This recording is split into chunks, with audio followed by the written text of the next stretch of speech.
Morning, everybody. Josh here at Fortness Frontier Leather.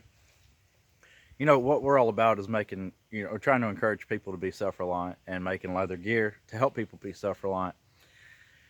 And in my opinion, kind of hard to be really self-reliant in cities. For one, there's too many restrictions and regulations on what you can and can't do. I mean, you can't even, if you can't even walk out in your yard and pee wherever you want to. I don't really think I'd want to live there. Um, there's just too many people. Your population density is a problem. You see, with all these riots and stuff going on, where are they happening? In cities. A while back, there were talks about people in my area talking about, oh, they're coming here. Get ready, they're coming here. My thought on that, and I said, no, they're not. Let me tell you, they're not coming here. Because what are they doing in these cities? They're burning stuff down. What are you going to burn down here? What is the advantage of coming here? What are you going to do?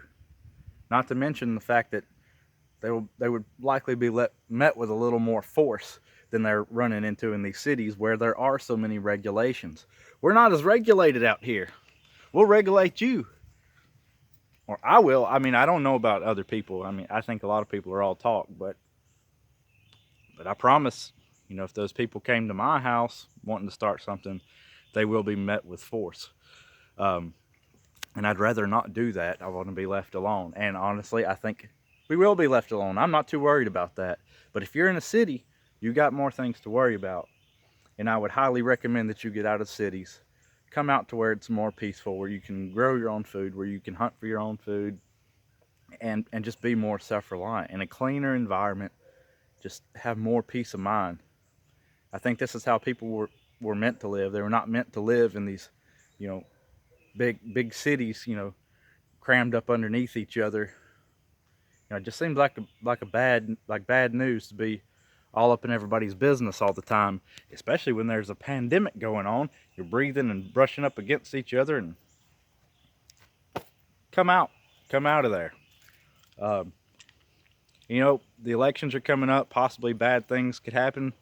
Another wave of the coronavirus. I don't know. Possibly more consequences from all this stuff here in the future. And when all that stuff happens, I get it. A lot of people say, well, I can't leave. I don't have the money, or I don't have this, or I don't have that. It may seem unfair, but life's not fair. We have to take responsibility for our own situation and our actions or our lack of taking action. And when it comes down to it, it doesn't matter if you could or if you say you could or couldn't get out. You're affected. You're affected either way. There's no fairness about it. It just is what it is. What in the world? A little old beagle just went running by down there. I don't know if y'all saw it, but well, that's great to see. Dog running loose and nobody cares. But guys, get out of the cities, please. If you can, get out of the cities. If you can't, please try to find a way to get out of the cities. Get to where it's safe and where you can live the way we're supposed to live. Stay self-reliant.